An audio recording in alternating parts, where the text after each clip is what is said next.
Assalamualaikum warahmatullahi wabarakatuh. Bismillahirrahmanirrahim. Kita lanjutkan kajian kita ini dengan judul Globalisasi Dajjal dan cara menghadapinya, diuraikan oleh Atherais Aziz Langgang. Bismillahirrahmanirrahim. Assalamualaikum warahmatullahi wabarakatuh. Para pemirsa yang budiman, hadis Nabi suci Muhammad Shallallahu Alaihi Wasallam berulang kali menerangkan tentang Dajjal, yang disebut Dajjal karena keadaan dia yang pembohong, menutupi kebenaran dengan kepalsuan, atau menyembunyikan keimanan dengan tindakan kebodohan. Dajjal mengatakan,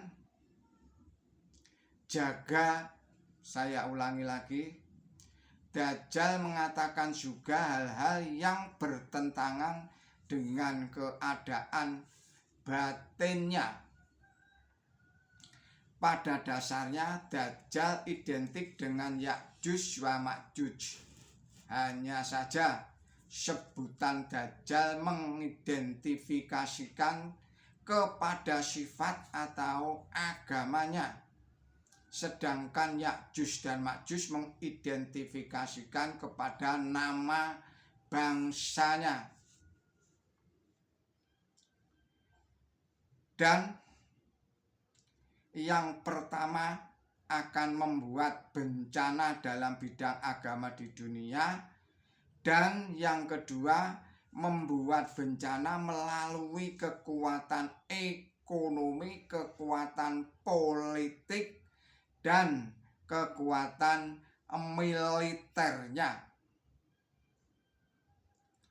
Mereka tidak jarang menjadi sekuleris dan ateis.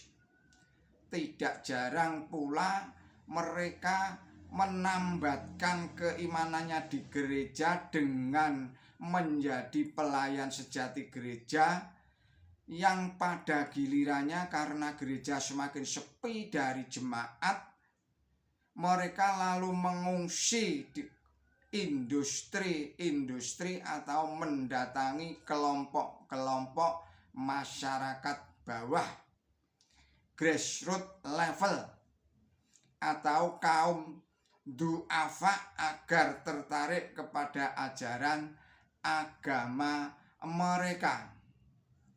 Dalam hubungan ini dapat disimpulkan bahwa Dajjal adalah nama lain dari agama Kristen yang dianut oleh bangsa yang mendiami seluruh benua Eropa, yang sedang dipropagandakan oleh para misionaris. Hal ini dapat diketahui dari awal sejarah masyarakat Eropa yang semula terdiri dari dua pokok suku bangsa, yaitu bangsa Teutonic Anglo-Saxon dan bangsa Slavonik atau Slavonia. Kedua pokok bangsa itu pada awalnya mendiami di daerah yang sama, yaitu di daerah sebelah utara benua Asia. Bangsa Teutonic adalah Ya'juj, yang meliputi bangsa-bangsa Eropa Barat atau British dan Jerman, termasuk Amerika Serikat. Bangsa Slavonik adalah Ma'juj, yang meliputi bangsa di bagian timur Eropa, termasuk Rusia. Bahkan di London terdapat dua patung dari Ya'juj wa Ma'juj yang dihormati sedemikian rupa oleh nenek moyang zaman dahulu yang bermukim di Kepulauan Inggris atau British. Bahayanya Dajjal, adanya globalisasi Dajjal atau Dajjalisasi dapat diketahui dari petunjuk Al-Quran suci dan hadis Nabi Muhammad Shallallahu Alaihi Wasallam banyak menubuatkan tentang globalisasi Dajjal dan bahayanya bagi umat Islam yang dinyatakan di dalam berbagai macam versi, di antaranya sejak terciptanya manusia hingga datangnya hari kiamat tidak ada fitnah yang lebih besar daripada fitnahnya Dajjal. Hadis riwayat Muslim dalam kitab Misikat halaman 472. Penjelasan seperti ini terdapat pula di dalam kitab hadis yang lainnya. Bunyinya, wahai manusia, tidak ada fitnah di dunia yang lebih besar daripada fitnahnya Dajjal semenjak Allah menciptakan anak keturunan Adam. Kitab Kanjul Umal 7 halaman 2028.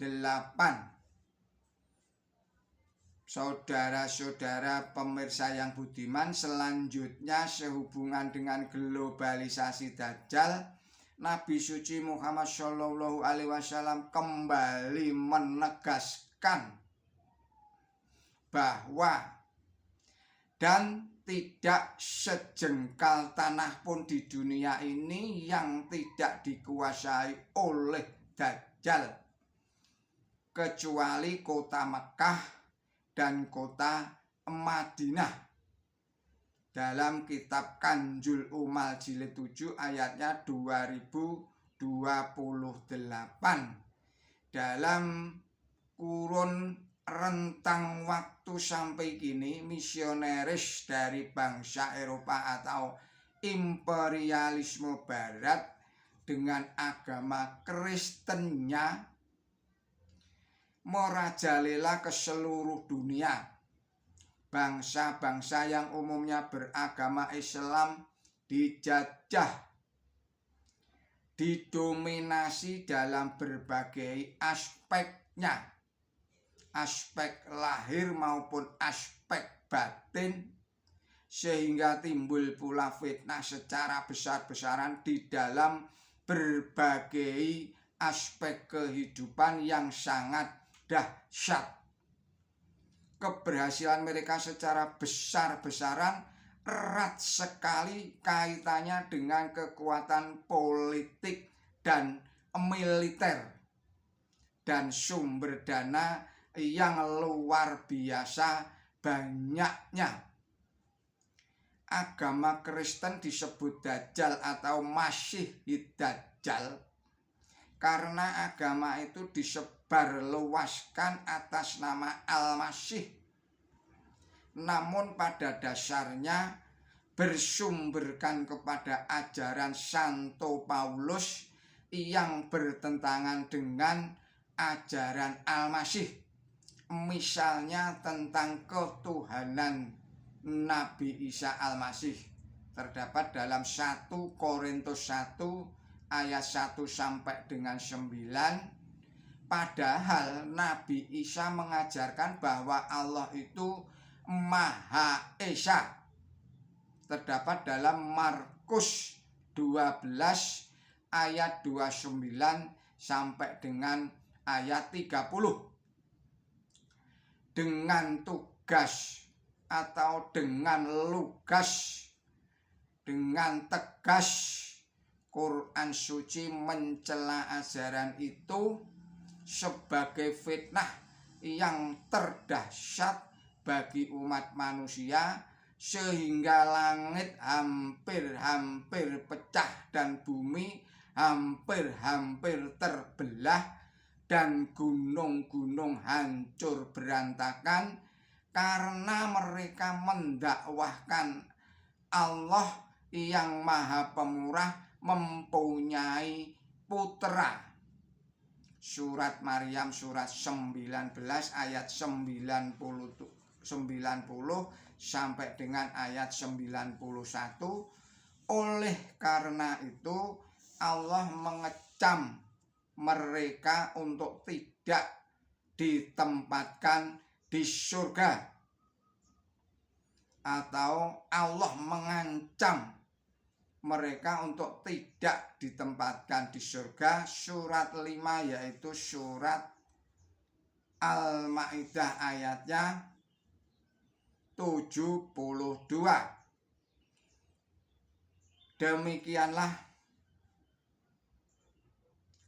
untuk video kali ini. Mohon maaf jika ada kesalahan. Billahi taufik wal hidayah. Wassalamualaikum warahmatullahi wabarakatuh.